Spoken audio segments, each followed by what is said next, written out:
Ned Emala, it's great to have you on the third episode of the Path to Follow podcast here today. Thank you. Happy to be here. It's great. And Ned and I share an office up in Cary Hall with Coach Nostrand. So we're talking all the time. And, it was a matter of time before I wanted to get you on here to talk a little bit about what Gilman means to you and your path here and, what it's been like this year teaching. So it's a pleasure to sit down in here. Thanks. Pleasure to be here. Thanks for putting this on. It's a great idea. It's really been a fun concept to think about, and excited to listen to all the other guys you have on here.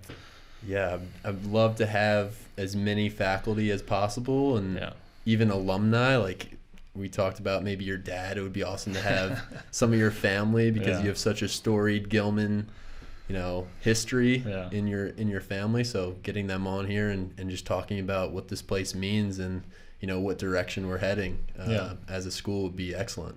Yeah, I think it's a great idea. And talking about the faculty, it's such a great population. There's so many cool stories that that comprise both the faculty and staff here at school. There's just amazing stories. You talk to anyone here, their background is just really fun to hear about. Yeah, I'm not sure mine is too much, but I'll try to be interesting. Oh, for sure. And we're gonna every time I walk down the hallway at Gilman, I see someone, I'm like, wow, I need to get Coach Gouline, Coach Matthews, Kelsey Carper, Beth Knapp. Right. Everyone I see, I'm like, that they would be an awesome person to sit down and hear their story about how they got to Gilman. So, and you think about sort of, new and old, people who've been here for a while and people who are just starting out, we're relatively new, but there's a lot of people we can learn from, Johnny Foreman and all the people that really embody Gilman are really nice to learn from. And then you have sort of the younger generation that's coming in. It's really fun to get to know them as well. Definitely. So Ned, when you came back to Gilman to teach, what was it that triggered in your mind? I need to get back to Gilman. I need to, Gilman's been a part of your life forever, and you went all through. I did, yeah. So that's kind of the answer in a way. It's sort of, there was not necessarily a trigger. It's sort of, I always had this idea that I was going to come back and I was going to be here. I spent 13 years here. I started in pre-first and in 2000 and went all the way to 2013 when I graduated, and always sort of had this idea that I would love to be back here, love to give back to a lot of what I gained from Gilman and what my family has gained from it. And I think it was sort of, the question was when. And for me, it was just a matter of, the timing worked and I had the opportunity to be back here, and I really wanted to take advantage of that. I started here as the Johnny L. Foreman Fellow last year, which was a great opportunity to come in and sort of get your feet wet teaching, and that's a lot of the fellowships do here. They have a great program of sort of easing you into it, and I was able to observe a lot of teachers and get a feel for what it's like to be in the classroom and really take advantage of that. That's one of the things I think Gilman does a really good job of, is getting your feet wet and helping the younger, newer teachers kind of get a feel for teaching. Because at least for me, starting off, being thrown into the classroom as like a 22, 23-year-old, as I said on the podcast before, it was difficult. It's a tough job. And being young and being so close in age to some of the students, it was like, how do I control a classroom? How do I demand respect? What was that like for you coming in, in your first year at Gilman? How was that experience like? And that's something that's sort of always been a thought for me, is sort of what, being as young as I am, how much do I want to demand? What sort of teacher do I want to be in that respect? But to the credit, of the students, they really embrace you coming in here. They want to learn. They want to be a part of the process with you, and you're willing to, if as a teacher, you're willing to embrace that and sort of guide them along there, you can really be successful. So with me, I benefited, I think, from actually doing something very different when I first got out of college, in a very different realm of work, and then sort of, as I see it, getting some outside experience away from Gilman, being here for 13 years, going to college, and then having about 2 years of experience in a very different field gave me that sort of separation to be able to come back in with I think a fresh, mind and some new experiences to bring into the classroom. So I benefited from that, but at the same time, we're definitely on the younger side, but try to use that to my advantage in terms of connecting with the kids and feeling like that I can relate to sort of the experience that they're going through, in a way not being too far out from actually being a student myself. So it's in a way I think to use that and let them know that you're be vulnerable in that respect. Let them know that we're going to learn together, I think is a powerful way to go about that. Excellent. So I definitely want to start out talking about your experience at Gilman as a student and lead into what you were doing in those 2 years before you came back as a teacher. Sure. But thinking back to your K through 12, lifer experience as a Greyhound, what was that like for you? What does it mean kind of to be a student here at Gilman? So for me, it was just 13 years of being very proud to be a part of this institution. I was pushed, right? I was challenged while being here in various ways, and I continually think that would help me, right? Take advantage of that. And I think, I had usually had a family member here, right? My brother was about 4 years in front of me. I had cousins here, and then, I had a lot of family members that came before me. So I had a feeling of responsibility as I came through here, always in a good way. And I always took that as a way that I could, be my best self every single day, and as a way to sort of make them proud as I went through my whole experience here. And that was, both academics and athletics. My dad played here, my brother played here, but my brother played lacrosse and football and ice hockey. My dad was a great baseball player and football player. He's a quarterback and as well as played basketball. So it's, I tried to do my best in athletics, and then my grandfather taught here. He was the headmaster here, and to that respect, try to do that same thing in academics, right? And he also was a bit of a good athlete himself, but he so just the familial connection really gave me the sense of responsibility and want to do well as I was here, and that really I'm very thankful for that, because that pushed me to do my best, and take advantage of every day that I had here. Excellent. And as an athlete at Gilman, what was that experience like, playing football and lacrosse? And did you play hockey too, or just football and lacrosse? So I was a squash player in the winter in the upper school. Was not the best basketball player. I had a great. I played in middle school. I had a great experience with Coach Seal, who's my middle school basketball coach. And at one point, I was dribbling and about the 3-point. And Coach Seal yells, "Shoot it!" And so I did, and it goes right over the basket and hits the back wall and the flag and the arena there. So that was about the end of my basketball career. But had played squash throughout my childhood. My dad's a big squash player, so ended up playing for Boo Smith here, and really loved that in the winter. But I was always, and then I played lacrosse. Being in this area, played growing up. My siblings were all great lacrosse players. They all played through college, and but I was always more of a football player on the lacrosse field, and I really enjoyed that. And playing Gilman football for me was a huge sense of pride, not only because my familial connection, but just the history behind it. Being a part of that Gilman football, I think, is being a part of something bigger than yourself. And so I took tremendous pride in that. I was very lucky enough to be a captain my senior year.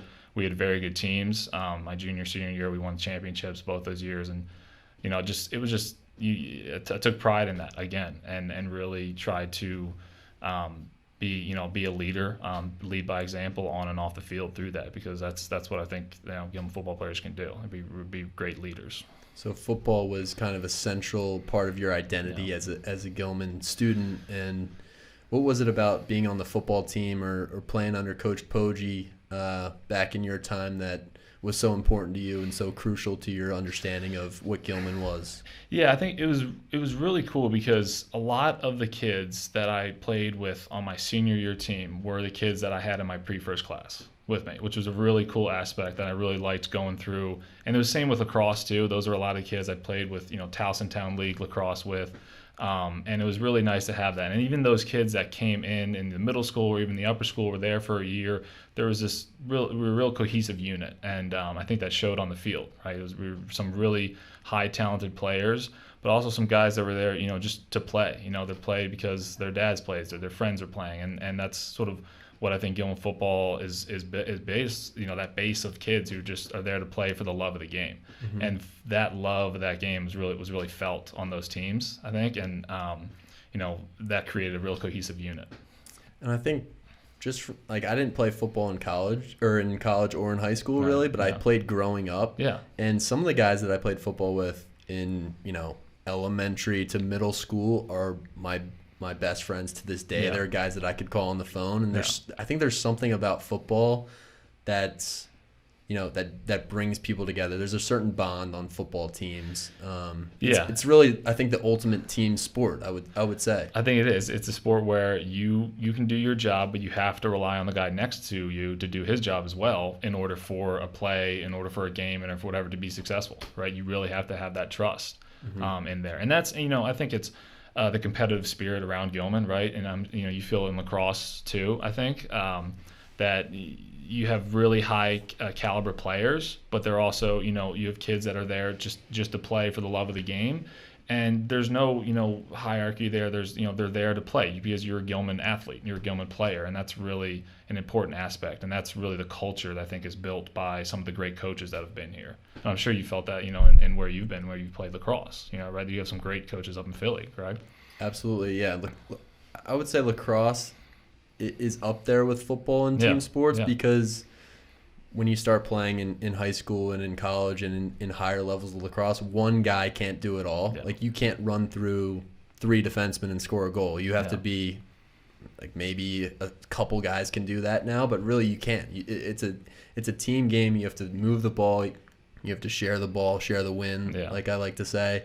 And I would say lacrosse is comparable to football, but to this day, I think my days playing Pop Warner football, like the bond on those teams was just so strong. And, we had a couple guys that were talented and very athletic, and our running back, Joey Carlini, who would be great to have on this podcast too, because he's played lacrosse at Hopkins and was one of the best athletes that I've ever played sports with. Sure. Even he couldn't do everything himself when we were playing in youth football. He made a lot of great plays, but it took those linemen, it took, tight ends. Yeah. Everyone on the field contributes to our wins and our success out there. So I would say the same thing, college, pros, whatever it is.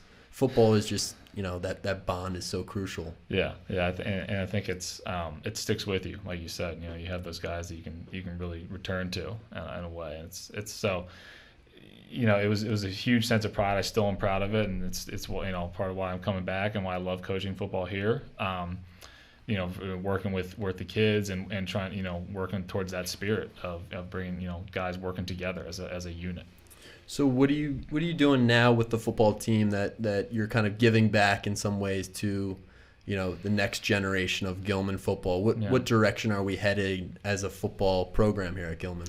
Yeah, I know. I think in terms of giving back, that's a good way of putting it. I like, be it, win or lose. I think, being a good person, being a good, person of integrity is important. And I think for me, in terms of giving back, being here and helping kids to sort of find that way and sort of find a way to be a person of integrity and, on and off the field, I think, representing that true essence of Gilman football is and that's my goal here, right? And helping, student athletes become the best they can be through, being good people and being, men for others and recognizing that it's, wins and losses are numbers up there, but it's sort of how you do it. The process to getting there is big, right? So, I would like to think that we're moving in that direction continually, right? No matter, year in, year out, working towards becoming good people, right? As a whole, at the same time, working, to build a good, talented team. Excellent. Yeah. Excellent. So Ned, what are some other things that you do here on campus in addition to football and coaching with Coach Bach and building that football team? What else do you do here on campus? So, other than coaching, I coach lacrosse and helping out with the JV team and now more, helping with the varsity too, and working with, Coach Nostrand is great. He's got, that same sort of passion and that vision of creating good people and good players.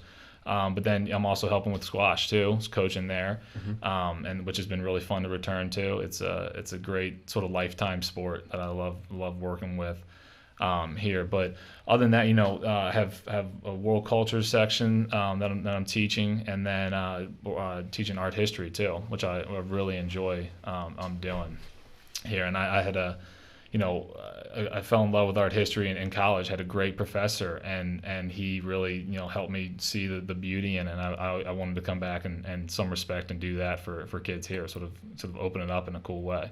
Were you interested in art history at all going into college, or was that something that you picked up from that professor? So I was, yeah, and it was actually, it wasn't sort of in that structured position. I loved art and I loved building things and making things. I was for a time in the art program here at Gilman with Mr. Connolly and really enjoyed that, and sort of kept it up as I went. So always had an interest in art, and I also do a lot of woodworking that I love. I built a shop in my basement.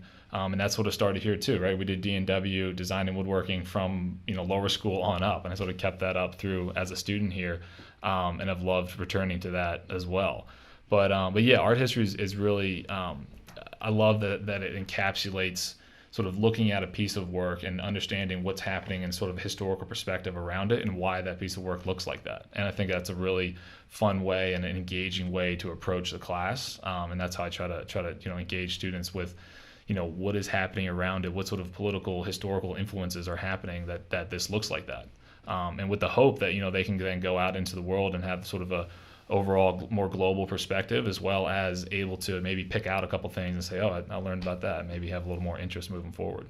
Awesome. And I think one of the things I love most about Gilman are guys like you that, you're a football coach, you're big into football, and you do some of the strength and conditioning with the lacrosse guys.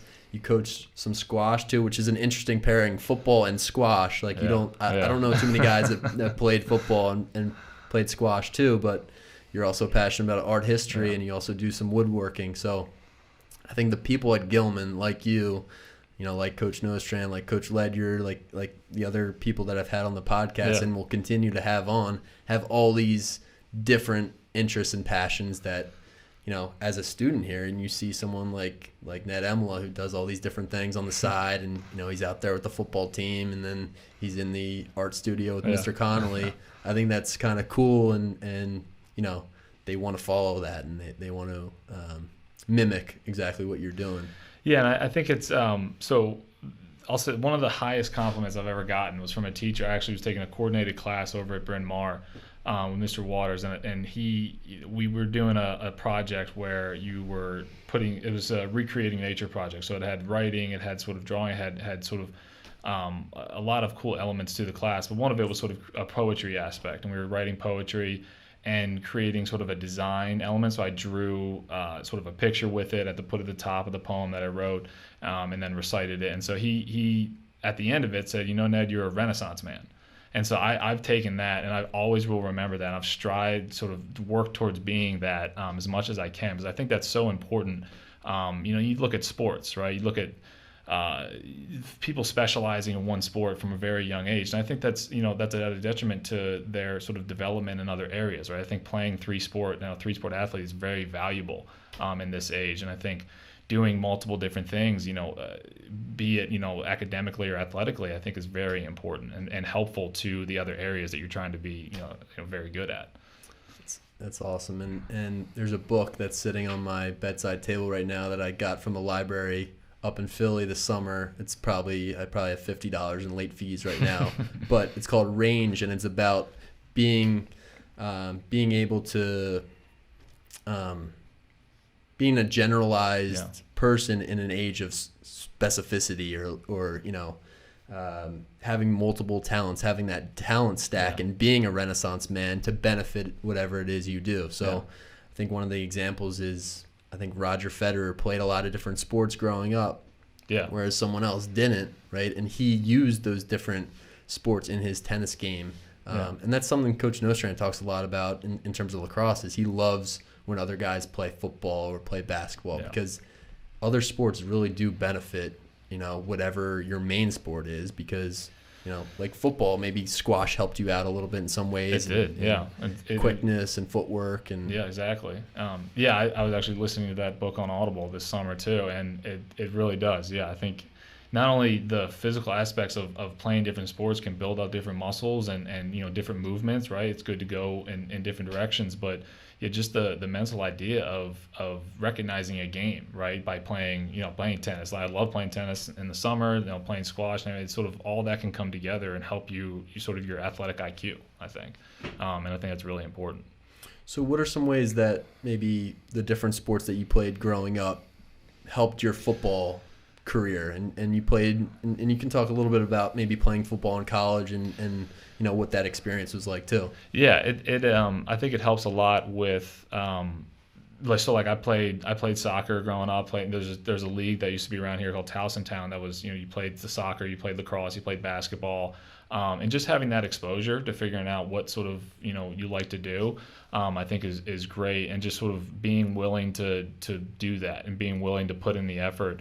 And even those at a young age, they take up time, they take up effort, and thanks to I don't know how my parents did it, but they had 4 kids that were playing sports throughout the year, and they would transport us and figure out time and everything. So, but just having that opportunity to work on different skill sets in different seasons was huge, and I think ultimately leads you to just an overall athletic mind and body, and I think willingness to do that. And I think that understanding the importance of just sort of continually working throughout the year did help me in college, right? You become a college athlete and you're on throughout the year, right? You're either working in the off season, either getting ready and lifting and prepping conditionally, or you're playing in season. Mm-hmm. And so you have to have that mindset of sort of always being ready to play and always being on. And so I think playing multiple sports throughout the year really helped with that. And I think it's easy to get burnout too, as you're kind of growing up and you're only focusing in on one sport. Yeah. By the time that you're ready to play in college or play at a high level in high school, if you put in all these hours, yes, you might have picked up some skill and become really good at your sport, but you also mentally are somewhat burnt out. And I think I always looked forward to a different season where I was playing basketball, where I was playing football, and then by the time lacrosse season rolled around, I was ready to go, and I was super excited about playing lacrosse and investing in lacrosse. So I would agree. Yeah, and I think it's important to do that, right? I think it's important to experience it. So returning to my family a little bit, my grandfather, he wrestled and played lacrosse and played football all at Princeton. And to do that at that high level, that's sort of what I've always aspired to do. And he was All-American in football and lacrosse his senior year. He's one of, I think, still only 2 people to ever do that. But he really encapsulated that for me, and he is the driving force behind, sort of why I want to, do as much as I can and do as much as and experience as much as you can and try to be, the best, whether you win or lose, just do the best you can at every single thing that you do, each day in and day out. So unfortunately, I would never met your grandfather, Reddy Finney, but he, on this campus, you can tell that so many people that knew him thought in such high regard and reverence of Reddy Finney. And that's partially why I named this podcast after that documentary, that movie that came out last year, is because, he is so connected. He's synonymous with what Gilman is and what Gilman aspires to be. So as his grandson, what was Reddy Finney like to you, and what kind of role model was he? He was the role model. I have plenty of role models in my life. Both my parents are fantastic people, my siblings, and but he was really he was the rock to our family, and as he was for a time here, the rock to Gilman. I think it's hard to encapsulate everything he was in a few sentences, but really. He was sort of that person that you follow, right? You trusted him, and because he was so genuine, and he was a man of integrity, and he loved that word integrity, and it meant so much to him to be who you are, day in and day out, no matter what the situation. And he took that into dealing with students and dealing with coaching, and just sort of being that genuine person. I think that's what people really picked up on, and I think that was really resonated with so many people. And it's a lot of why he's so well remembered today. He was here for a long time. He spent upwards of almost 50 years just here as a student, teacher, and coach and headmaster at Gilman, and just that impact I think is it's felt. And for me, I was always, going through Gilman, I was always Reddy Finney's grandson, and people knew it, and I was in a way okay with that. I took that, and it was a responsibility, and I grew up dealing with that, or not dealing with it, but using it in a good way, and I really took pride in that, and again, tried to help it, use it to help me push me every day, to be the best person I could be. Absolutely. He's when you talk to people that knew him, that's what they say about him. That word integrity is it comes with the name Reddy Finney, and he's left such an impact, in his time here. Just a lifelong devotion and loyalty to this school and this institution, I think, is so respectable and something that we all kind of live up to, and look to as faculty and alumni and students here at Gilman. Yeah, and I love this other term, be Gilman, right? I know Coach Nostrand has talked about that a little bit, and we've talked about it a lot, just an offhand back and forth. But I think that is really, for me, that phrase really speaks a lot to it, right? Just being Gilman, being genuine, being a man of integrity, throughout, I think is really important, and I've always loved that phrase. Awesome, be Gilman. That's great. Who are some of the other role models in your life, maybe teachers, maybe coaches, that you looked up to and aspired to as a Gilman student? So I'll say it's really cool coming back here now and being colleagues with some of the teachers I had, teachers and coaches. One of the greats was Mr. Guline, right? Jeff Guline, he was my offensive line coach here, and my math teacher here, and having that, I think that's one of the greatest things about Gilman as a teacher-coach model, is so important. And he was able to understand how I best learned, right? He understood how to get through to me, and that really, both on the field and off the field, helped me so much. Not to mention his work ethic and just the way he approaches everything he does in life, with being, again, the best that he can be, was really something I always looked up to and still do, right? Mm-hmm. As a young teacher coming in, I've always talked to him, asking him for advice. Just like I was as a student. So it's really cool to come back and see him be here. And there's plenty more, right? Brooks Matthews has been fantastic being back here, working with him very closely. He was my lacrosse coach, and he, it's been great working closely with him. We both are in the history department, and so guys like that who have really great institutional knowledge and just understand I think how people learn. Some of the best coaches and teachers, I think, get that their students and they understand how their students and how their players are best learned and coached, or best taught and coached, and that's what makes them good coaches, and capitalizing on that relational teaching aspect, and figuring out who your students are, what they care about, what motivates them. I think that's the biggest piece that we're all trying to figure out. And the relational teaching too, I think, is huge, right? You that sort of stuff beyond class, right? In between, before and after class, those little conversations you have with students, I think are huge in terms of building that relationship, building that trust, and then I think in turn, creates a better, result, so to speak, or I think students can learn better from a teacher they trust or a coach they trust. I think that connection outside of sort of the structured realm of teaching and coaching is really important. And the students being able to see you in a different light. So being able to see you on the football field, running practices, or in the world cultures room, teaching something now on Zoom, right? Or in the wood shop or in the art room. Seeing those different pieces is inspiring, I think, and trying to figure out what you are passionate about and what you like to do. Yeah, I think that figuring that out, I think, is an important key, right? Finding what you like to do, and again, returning to the idea of sort of the Renaissance idea. I think you have a lot of those teachers, a lot of those coaches here who do so much, and if you take the time to get to know them, and you really will find a connection somewhere, and a really good connection. So I think going back to Coach Guline real quick, and Coach Guline is someone I've been dying to have on this podcast, because he said he's going to bring in some bakery items for us. Baker. And he's a great baker.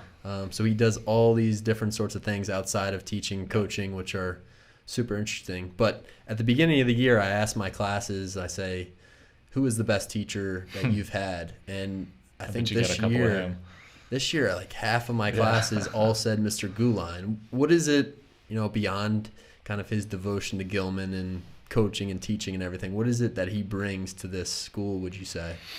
I mean, so much. I think it's that devotion is that, and I think it relates or leads to, really getting to know a student on an individual basis. He I think has a talent for it, right? Mm-hmm. Getting to know how a student and understanding that, again, the best way that they learn, or the best way that they can play, and the best way he can teach them, I think is huge there, and he's very, very good at that. And I think he just has that desire to do it and that want to do it, like many others do here. But I think he exemplifies that so well. And he's also very, very smart and very good at what he does, and has a passion for not only his subject but all the sports he has coached in the past, and now he's working this with a lot of the teams, right? Almost all of them, doing a character education model where he meets with the teams and has a really just various sessions before or after practice or during, and the students have notebooks or the players have notebooks, and they're working on just talking about elements of character and sort of just giving them that opportunity to think. I think he really helps students think and really helps them learn in a way that they might not have. He just sort of connects them, right? He's a catalyst for that and able to sort of make that connection for students. I think it's his real talent. Yep, I would agree for sure. He's an amazing guy, and he's doing a lot of great things. I think that character education piece to teamwork is crucial, and that's helping a lot of teams out here. We only had a couple sessions with him in the spring because we got cut short, but those were really helpful and brought us closer together, I would say. I think it's great. And honestly, as much as the kids are sitting there, I'm sitting there too, listening to them. I have my own notebook, and I'm writing in it too, and talking to them before and after about the sessions. And I think it's, as much as you want to buy into it, you can, and he's willing to continue to sit there and talk to you about it. So Ned, another question is just thinking about right now and the COVID situation, and I think all the teachers here at Gilman have scrambled a little bit this summer and last spring and into the fall, and how we're going to figure out the online learning situation. And it's been messy, but I think Gilman has done a great job, and they've put in a lot of work to make this smooth for us and for the students and for all the other faculty members.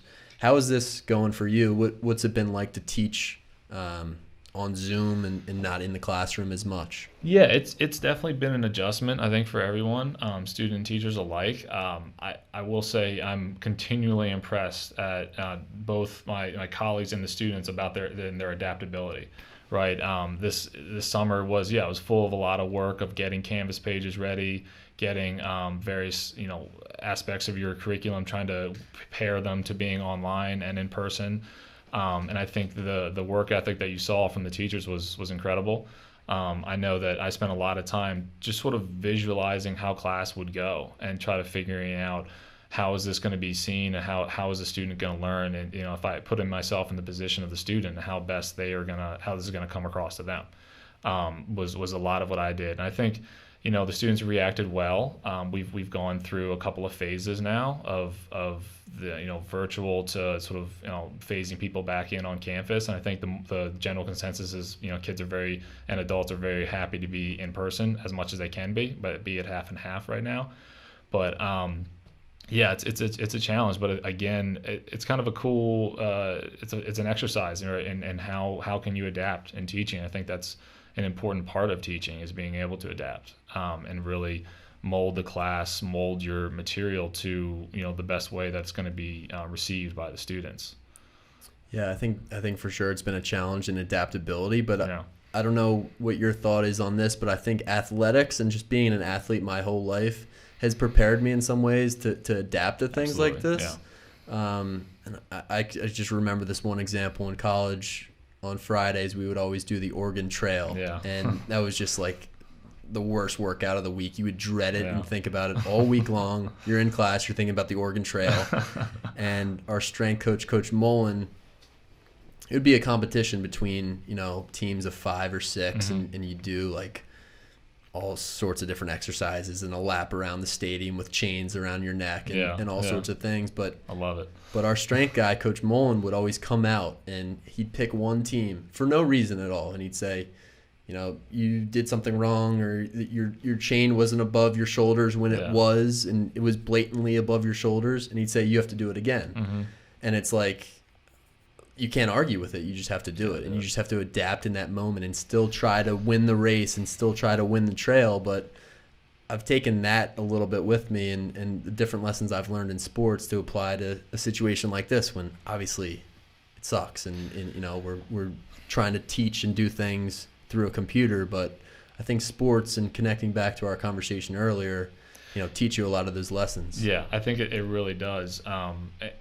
You know, I love sports. I love having, you know, athletes who recognize the value in being able to, you know, see that sports is, you know, can be a microcosm for life, for, you know, wins and losses especially can really help you learn that. But I think, yeah, you know, going back to, again, football, right? You think about the summer. Your summer you've always got sort of football there in the back of your mind. You're either preparing for it or lifting on your own, or you're there in camp. You're, you know, our guys, you know, we have workouts, you know, that are optional, but are still, you know, kids come and they still have that commitment. And I think, you know, it's not the easiest path, but it's the path in front of you. And I think that applies definitely to now and sort of, you know, seeing how adaptable you can be, or more, and not even adapting, but also just how you're going to approach this. Yes, it's not an ideal situation. It's not great, but are you going to do the best you can, right? Are you going to, you know, really work to make this, you know, situation, you know, happen and work to, you know, well.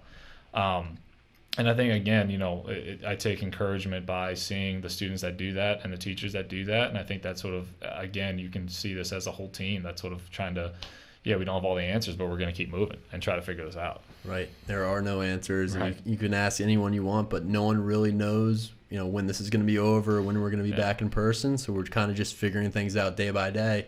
And again, I think people have done a great job here. Yeah, and I think it's also like you think, all right, cool, we have a plan, and then that gets switched the day or a week after, and it's like, okay, you know, you can either hang your head and be frustrated, or you can do that for a second and then start to move on, and figure out what the next plan is. And I think that definitely sports, and you know, in a crazy way, this in the academic world is teaching students how to do that and teachers how to do that as well. Definitely.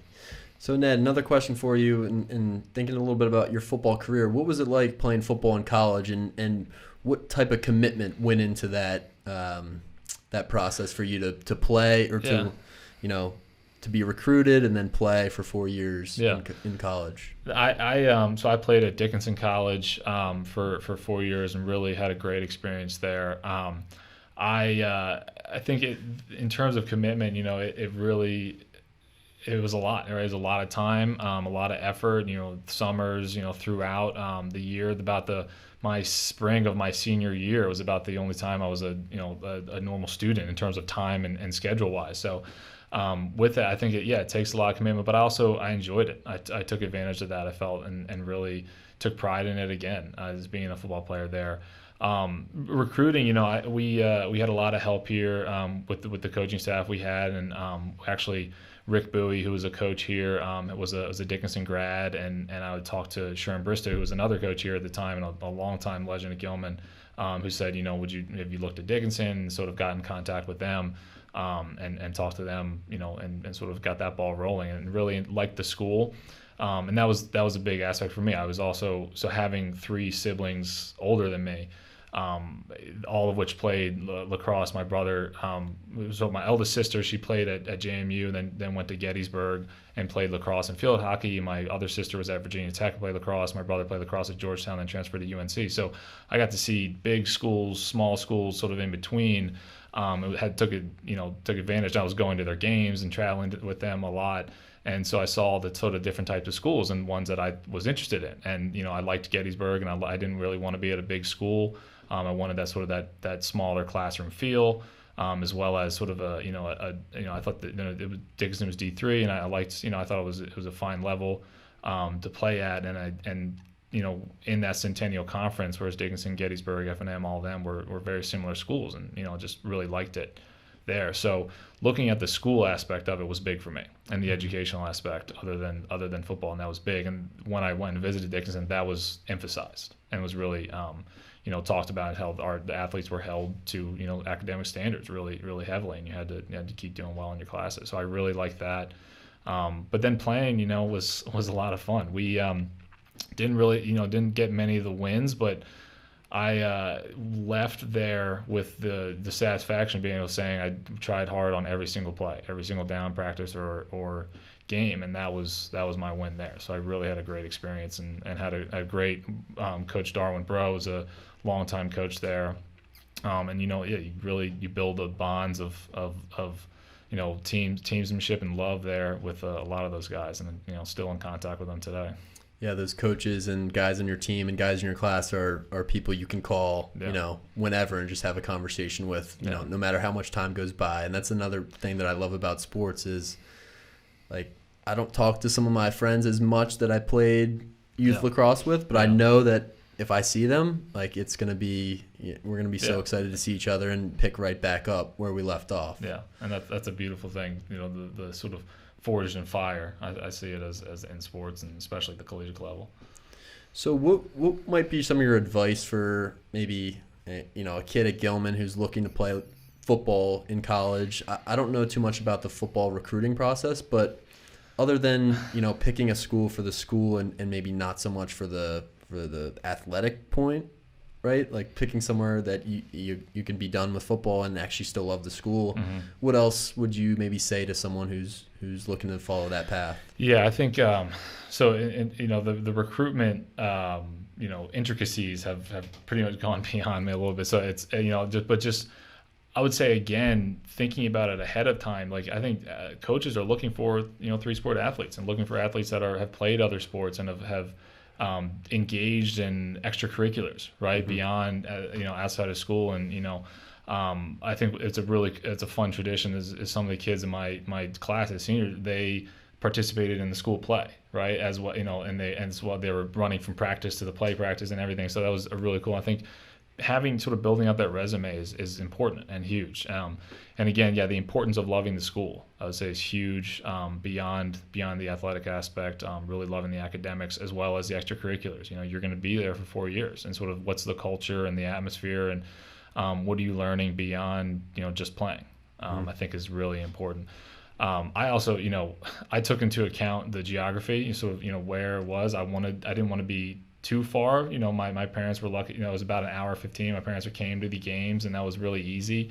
But you also get that experience of being in college and being sort of distant. So I think that's an aspect to pay attention to as well. I totally agree with that because you don't really think of the distance or the geography too much when you're 17 or 18 and you're looking at schools. But if you want your parents to come to the games or you want to get home for a weekend, it's nice to be able to do that. And the other thing I'd say too is the coach and the coaching staff and getting a sense for who that person is, because high school youth football is one thing, but like we said, when you get to college, that person is that coach is your dad basically. He's your authority figure, and he's going to be in charge of you for 6-7 hours of the day on weekends, on Saturdays, texting you on Sundays, where are you, come get your treatment, come work out. Mm-hmm.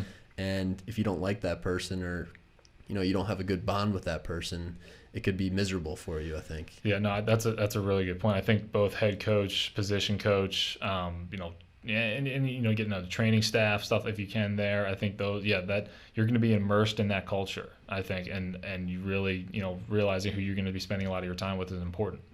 So that's a fantastic point. So something you've been doing here a little bit is the strength and conditioning aspect of football, and I've seen you out there on the field working out with some guys and lacrosse too. And I think you definitely have a talent for that. How have you been managing this COVID situation? I've been trying to get into the weight room a little bit, but there's not much you can do. What have you been doing? So it's funny, both they're kind of connected. I haven't been into a physical gym, right? I've been sort of dealing with working out at home and finding the best ways to do that. And using it's nice to look online and use some things on there, but coming up with just body weight stuff that you can use around the house, household items. It's easy, go to Home Depot, get a sandbag and use that kind of stuff. And I've incorporated that into, so with football, right, we haven't been in pads as of yet, and so I've been working a lot with the linemen, just working on strength and conditioning and sort of getting them, trying to get them ready to play. And so with that, we're not using, the weight room specifically, so you're using sandbags, using med balls, using, bags on the ground. And that's been kind of a fun challenge, honestly. And so I've been focusing a lot on stuff that in the garage workouts, I like to call. I built a squat rack and a bench out of 2x4s, and sort of got a barbell and sort of have been doing that. I have a standing sort of kickboxing bag, and that's been great. So these, out of the box, not straight running, not straight biking, doing that a little bit, but I think it's important to mix up your workouts. It's healthy, and it's good for you to sort of, again, it's like playing different sports. It's good to mix it up, not just sort of pound the pavement every day. Working the same joints, the same muscles every day. I think it's good to switch it up, and I've tried to reflect that. And I've had a great opportunity to work with some of the teams, lacrosse and football so far. Just trying to help those guys and help them learn. Right, I think a big part of working out, just either for a sport or just in general, is learning how to do it correctly. Right, you're going to get a lot more out of it. And so a lot of the things I'll do with the guys here are just bodyweight stuff that I want to really get the technique down, and so that they can go home and do it on their own if they need to and be doing it correctly. So I think that's important. Slowing it down, taking it step by step, making sure your footwork is exactly right, or you're squatting properly. Yeah, you think about a squat movement. Like your first movement is your butt coming back, and sort of where's your back, where's your chest, where are your knees, and sort of breaking it down is kind of a fun science for me to look at. I've always enjoyed it because I had a really great strength and conditioning coach in college. He was actually my position coach there when I was on D line, and so I had a good relationship with him. Would ask him try to figure out, and when you get the technique down, right, if you're in college trying to get your numbers up and lifting, right, your numbers can skyrocket when you get technique really, really solidly.